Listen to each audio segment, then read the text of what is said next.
Hello everyone, my name is Stuart Bradley. I'm the host of the Stu's Conspiracy Funhouse podcast and an occasional contributor to the Debunking the Debunkers blogspot. And I apologize for taking so long to address this topic, but I have a lot of friends who love Noam Chomsky. I'm personally a fan of his work. He inspired me a long time ago to begin thinking critically about politics, specifically the covert things our government does. So Chomsky was an early role model for me, which is why I'm so let down by Chomsky's position on 9/11 truth. You see, I believe that we need a new investigation into the 9/11 attack. And yeah, that makes me a truther, although admitting that has instantly ruined my credibility with some people, but I hope you will at least hear me out before passing judgment. My problem is that when I attempt to discuss 9/11 with many friends, their immediate position is that if Noam Chomsky says it's a waste of time to discuss it, then they're not even going to bother listening to me. So I decided to take a look into Chomsky's position by watching two videos, which I will review here.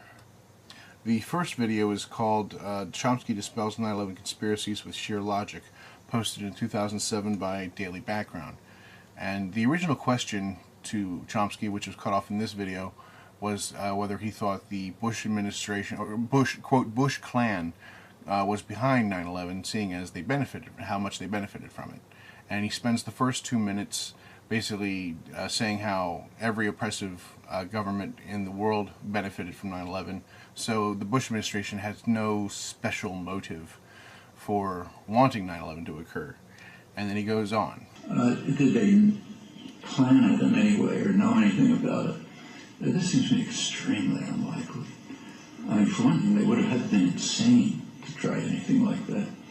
If they had, it's almost certain that it would have leaked. You know, it's a very porous system. Secrets are very hard to keep. So his first point is that something would have leaked because governments can't keep secrets. And this is a common conjecture employed by debunkers, which is an obvious logical fallacy because by definition, we can't possibly know how many secrets the government manages to keep because they have kept them secret. Chomsky himself has talked at length about how much the U.S. government has done in the past that the public was never informed about, and he knows more specifically how governments employ propaganda and misinformation to influence what the public thinks about what little information they do get. But in the case of 9/11, there were leaks. People like Sibel Edmonds, whose testimony was deliberately omitted from the 9/11 Commission report, or FBI agents Robert Wright, Harry Samet, Colleen Rowley, and others who were blocked from their investigations, or Lieutenant Colonel Anthony Schaefer of Able Danger, or informant Randy Glass, all of these people who stepped forward with information and were ignored by the mainstream media. So something would have leaked out, very likely. And if it had, they'd all have been before firing squads, and that'd be the end of the Republican Party forever. Now here he makes an important point.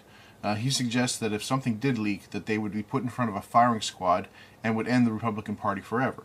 Now, I agree that if evidence of the Bush administration involvement was presented to the public, there would be a huge national outrage. Remember that point. Now, if you look at it, there's a big industry in the United States that this was all faked and it was planned by the Bush administration and so on. If you look at the evidence, anybody who knows anything about the sciences would instantly discount that evidence. Chomsky says when you look at the evidence, but he doesn't say what evidence specifically he's referring to. There's been a lot of different theories forward with a lot of different evidence, but he suggests that all evidence is the same and none of it has any scientific merit. Well, keeping in mind that this is recorded in 2007, the largest controversy at the time was a paper written by BYU physicist Dr. Stephen Jones demonstrating how the collapse of the 3 World Trade Center towers defied the laws of physics. Considering that Dr. Jones had published over 50 peer-reviewed scientific papers and worked as a principal research investigator for the U.S. Department of Energy, it's safe to say that he was familiar with the sciences. There was also the report from the Westminster Polytechnic Institute that was hired by FEMA to investigate the World Trade Center steel, and they found the steel girders were melted, quote, like Swiss cheese by a mysterious eutectic reaction. Now, does Chomsky really suggest that this research evidence was not produced by real scientists? Did Chomsky even know about this evidence? He doesn't say anything other than all the evidence is worthless. I mean, there's plenty of coincidences and unexplained phenomena, and, you know, why did this happen and why didn't that happen and so on. But if you look at a controlled scientific experiment, the same thing is true. I mean, when somebody carries out a controlled scientific experiment at the best laboratories, At the end, there are lots of things that are unexplained, and there are funny coincidences and this and that, which are just going to leave a lot of things unexplained. That's the way the world is.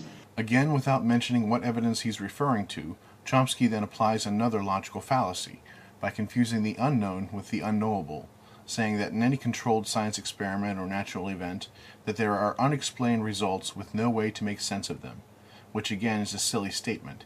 Anyone who knows anything about the sciences knows that the scientific method was created to find ways to explain the unknown. If a test yields unexpected results, they continue testing to try to understand it. They don't just give up and throw their hands in the air and say, well, some things are just unknowable and that's the way the world is. So the evidence that's been produced, in my opinion, is essentially worthless. And the belief that it could have been done is so, has such low credibility that I don't really think it's... And then he says something absolutely amazing. I mean, it just doesn't make it... I mean, even if we're true, which is extremely unlikely, who cares? I mean, it doesn't have any significance. Can you believe that? Just a few minutes ago, Mr. Chomsky said that if evidence proved Bush officials were involved in the attack, that the outrage would result in firing squads and the end of the Republican Party. And now he says, if it is true, who cares?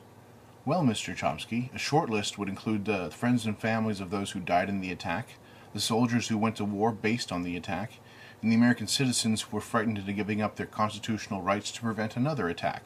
He then deepens the whole by comparing it to the energy wasted on researching who killed JFK. But it's a little bit like the huge energy that's put out on trying to figure out who killed John F. Kennedy. I mean, yeah, who knows? And who cares? I mean, plenty of people get killed all the time. Why does it matter that one of them happened to be John F. Kennedy? Do I really need to explain to Noam Chomsky that when a sitting U.S. president is assassinated, that who did it is actually of significance? I'm a little surprised that no one present when he said this didn't call him on it. I mean, it's such a bizarre statement. Much less all of the people who've been circulating this video as confirmation of Chomsky's brilliance. The second, more recent video is called Noam Chomsky Discusses 9/11 Conspiracy Theories, posted by R.P. Shredow, 2011. And they have factoids, too. Like, somebody found nanothermite, whatever the hell that is, on the bottom of Building 7 or whatever, okay. I have no idea what it means or if it means anything. But that's the core of a large part of the evidence that was done by the Bush administration. So Chomsky characterizes the core of the 9/11 argument as someone found nanothermite at the bottom of Building 7, which is a gross misrepresentation to begin with. But then he says he doesn't know what it means if it means anything, which is a subtle admission that he never bothered to actually look into the core argument of 9/11 truth. In the book Towers of Deception, Barry Zwicker talks about Chomsky's repeated refusal to even consider the evidence presented to him by colleagues. Now, you could call that a personal bias before examination, a personal bias so strong that it prevents examination, which becomes willful ignorance. It's not like he doesn't have the same access to this information as everybody else, but he obviously does not want to know about it. Now, the people who are writing about this, they are experts in physics and civil engineering on the basis of an hour on the internet. Okay, so you spend an hour on the internet, you become a super expert in civil engineering and physics, and you learn what nanothermite is, and so on. Here Chomsky is suggesting that the only people who support 9/11 research are uneducated and unqualified internet surfers who present themselves as false experts.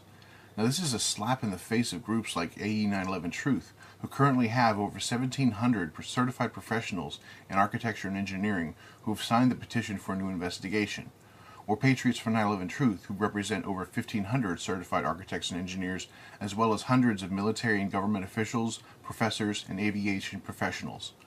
Yet Chomsky belittles them all.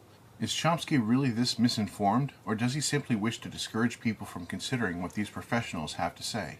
They've managed to collect a very small scattering of architects and, one or two people who are supposed to be scientists and a couple of others who write articles in the Journal of 9/11 Studies and maybe sometimes in an online journal somewhere. And so, okay, that proves that the scientific world is with us. And then comes along a big story. There's some obvious questions. Like, suppose the Bush administration did it. Why would they blame Saudis? Here, Chomsky tries to change the entire debate over the credibility of evidence by employing a non sequitur, submitting that if the Bush team was really behind 9/11, then they wouldn't blame Saudis for the attack. But they didn't blame Saudis, they blamed the Al-Qaeda network, which has no national affiliation. As to why they picked those specific hijackers is a question you can't possibly answer without a deeper investigation, which Chomsky himself is against having. And huge efforts are going into this. Nothing's ever going to happen. They tried it for 7 years. They never indicted Bush. Of course, we're never going to.